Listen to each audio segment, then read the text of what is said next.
ஆசிரியர் தகுதி தேர்வு எழுதிய நண்பர்கள் அனைவருக்கும் வணக்கம். TET paper and paper 2 special டெட்டுன்னு சொல்லி 4ஆம் தேதி 5ஆம் தேதி எக்ஸாம் எழுதியிருந்தாங்க. அதில் பேப்பர் 2 சயின்ஸ் தேர்வில் மிகப்பெரிய ஒரு அதிர்ச்சியும் ஏமாற்றமும் ஆசிரியர்களுக்கு ஏற்பட்டிருக்கு.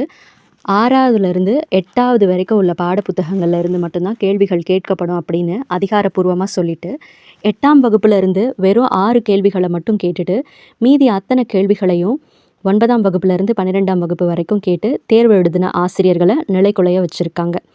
ஆசிரியர்கள் என்ன சொல்கிறாங்கன்னா, நாங்கள் சிலபஸ் படி 6 to 8 வரைக்கும் தான் படிச்சுட்டு போனோம். ஆனால் எக்ஸாம் ஹாலில் போய் கொஷின் பேப்பரை பார்த்தா எல்லாமே 9, 10, 11, 12 தரத்தில் வந்து ரொம்ப டஃப்பாக இருந்துச்சு.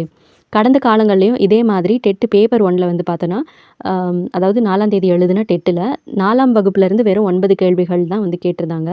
ஆனால் அவங்களுக்கு சிலபஸில் இல்லாத 9, 10ஆம் வகுப்புகள்லேருந்து அதிக கேள்விகள் கேட்டு அதிர்ச்சி கொடுத்துருந்தாங்க. இப்போது பேப்பர் 2லேயும் வந்து இதே மாதிரியான தவறு தான் நடந்திருக்கு. இது ஆசிரியர்கள் மீது நடத்தப்பட்ட ஒரு வகையான உளவியல் தாக்குதல் அப்படின்னு சொல்லி ஆசிரியர் சங்கங்கள் ரொம்ப கடுமையான கண்டனங்களை தெரிவிச்சிருக்காங்க. தகுதி தேர்வுக்கே இப்படி ஒரு கேள்வித்தாளா அப்படின்னு சொல்லி பல பேர் வேதனை அடைஞ்சிருக்காங்க. இப்போது தேர்வு எழுதின ஆசிரியர்களுடைய முக்கியமான கேள்வி என்னென்னா, நாங்கள் நீதிமன்றத்துக்கு போயிட்டு சிலபஸை தாண்டி கேட்கப்பட்ட இந்த 24 வினாக்களுக்கு 24 மதிப்பெண்கள் வழங்க கோரி வழக்கு தொடர முடியுமா அப்படிங்கிறதான். கண்டிப்பாக அரசாங்கம் இல்லை தேர்வு வாரியம் அறிவித்த அதிகாரப்பூர்வ பாடத்திட்டத்தை சிலபஸை மீறி கேள்விகள் கேட்கப்பட்டிருந்துச்சுன்னா பாதிக்கப்பட்ட தேர்வர்கள் நீதிமன்றத்தை நாடுறதுக்கு முழு உரிமை உண்டு.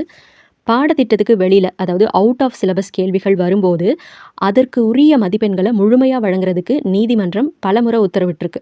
அதனால் ஆசிரியர் சங்கங்கள் இதற்கு முன்னின்று அரசிடம் உடனடியாக வலியுறுத்தணும், தேவைப்பட்டால் சட்ட போராட்டத்தையும் முன்னெடுக்க வேண்டும் அப்படின்னு சொல்லி கோரிக்கைகள் நிறைய ஆசிரியர்கள், அதாவது டெட்டு பேப்பர் 1 அண்ட் பேப்பர் 2 எழுதின ஆசிரியர்கள் கிட்ட இருந்து வலுவாக வந்துட்டே இருக்குது. ஸோ நீங்கள் டெட்டு ரீசெண்டாக எழுதியிருந்தீங்கன்னா உங்களுக்கு கொஷின் பேப்பர் எப்படி இருந்துச்சு? ஈஸியாக இருந்துச்சா, இல்லை டஃப்பாக இருந்துச்சா? சிலபஸை தாண்டி தான் கேள்விகள் கேட்டிருந்தாங்களா, இல்லை அவங்க சொன்ன மாதிரியான அந்த தரத்தில் தான் வந்து கேட்டிருந்தாங்களா? கேட்கப்பட்ட அந்த 24 கேள்விகளுக்கும் 24 போனஸ் மதிப்பெண்கள் வழங்கப்பட வேண்டுமா இல்லையா அப்படிங்கிறதுல நீங்கள் எதை ஆதரிக்கிறீங்க அப்படிங்கிற உங்களுடைய கருத்துக்களை கீழே கமெண்ட்டில் சொல்லுங்கள். இந்த வீடியோவை டெட்டு தேர்வு எழுதின பேப்பர் 1 அண்ட் பேப்பர் 2 எழுதின உங்களுடைய நண்பர்கள், ஆசிரியர்கள் எல்லாருக்குமே வந்து ஷேர் பண்ணுங்கள்.